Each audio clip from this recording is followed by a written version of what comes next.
We want to be able to commit the sine, the cosine and the tan functions for these common angles: 0 degrees, 30 degrees, 45 degrees, 60 degrees and 90 degrees.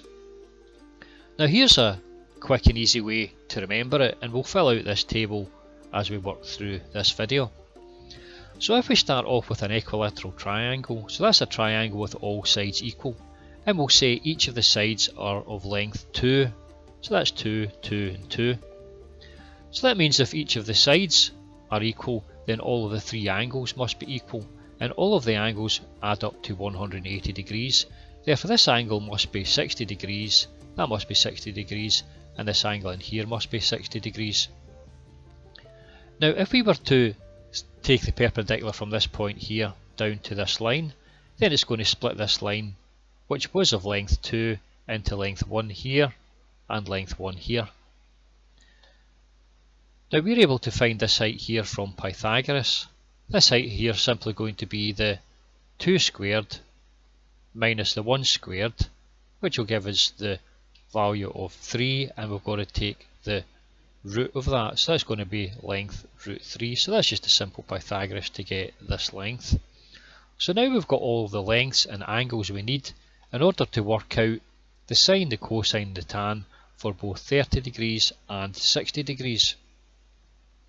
Now you don't need to memorise this whole thing. What you want to do is just really memorise this triangle in length 2, 2 and 2, and everything else is easily to derive from it.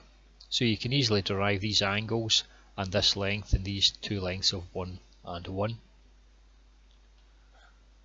So let's go ahead and we'll do the 30 degrees and the 60 degrees. So we're interested in the sine of 30 degrees. So we come along here and we're interested in the sine of 30, that's the 30 degree angle there. The sine is going to be the opposite over the hypotenuse, so the opposite is 1 and the hypotenuse is 2, so that's simply going to be a value of 1 upon 2. Now we do the same thing for the 60 degrees. We're interested in the sine of 60 degrees. Now the opposite is going to be a length of root 3 and hypotenuse is going to be a value of 2. So that's going to be root 3 upon 2.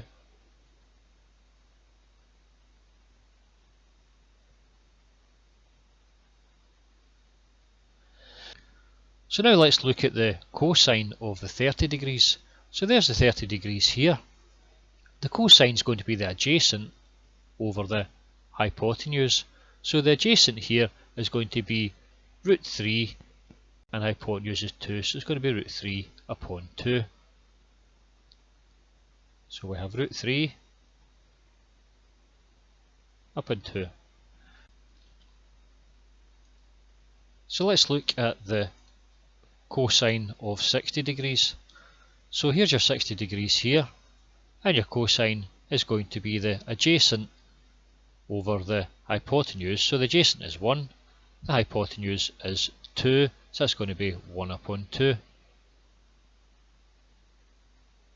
So finally let's look at the tan function. So looking at the tan of 30 degrees, well that's 30 degrees here, and the tan of the function is going to be the opposite over the adjacent. So the opposite is going to be 1, the adjacent is going to be root 3, so it's 1 upon root 3.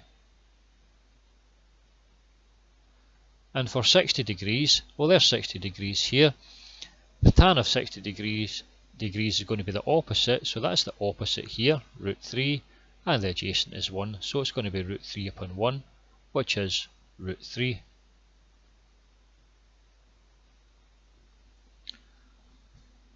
Now if we're interested in the angle 0 degrees and 90 degrees, we want to get these from our functions, from our curves. So we really want to be able to draw out the sine function, which is drawn here, the cosine function, which is drawn here, and the tan function, which is drawn here. So you really want to be able to commit these to memory and be able to draw them out and know where each of the angles are. So this is 0 degrees, that's 90, and that's 360. That's 0, 90, 270, 360. that's going to be 0, that's 90, 180, 270 and 360. So from these here we can see that the sine of 0 degrees is going to be, well, at 0 the height is going to be a value of 0. The sine of 90 degrees, well, 90 is this point here, so that's going to be a height of 1. For the cosine of 0 degrees is going to be a value of 1. And the cosine of 90 degrees is that point there, which is a value of 0. For the tan function, the tan of 0 is going to be a height of 0. And the tan of 90, well, that's 90 here, and the value heads off to infinity, so it's really undefined, so we can just put a value infinity here.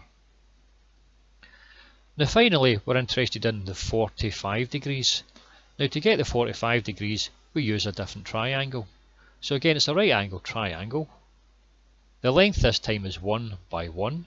So if it's 1 by 1, we know that this here must be 45 degrees.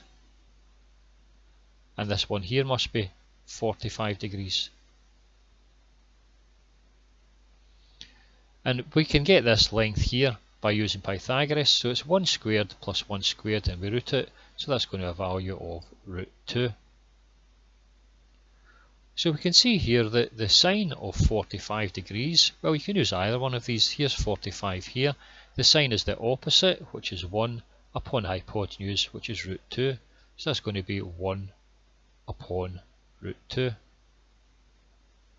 And again for the cosine of this 45 degrees is going to be the adjacent over the hypotenuse, which is 1 upon root 2.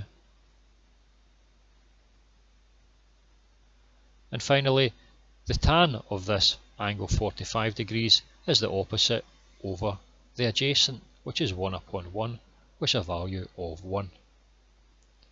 So you can see that we can build up this entire table here of the sine, the cosine and the tan of common angles of 0, 30, 45, 60 and 90 degrees simply by remembering two triangles. We remember this triangle here, which is equilateral of length 2 by 2 by 2. And secondly, we remember this triangle here, which has got a length 1, and this length here is 1. And we can derive everything else from these two little triangles.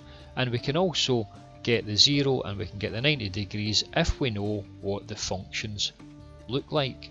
So it's becoming familiar with what the sine, the cosine, the tan functions look like, and remembering a couple of triangles, and you can derive all of these values yourself.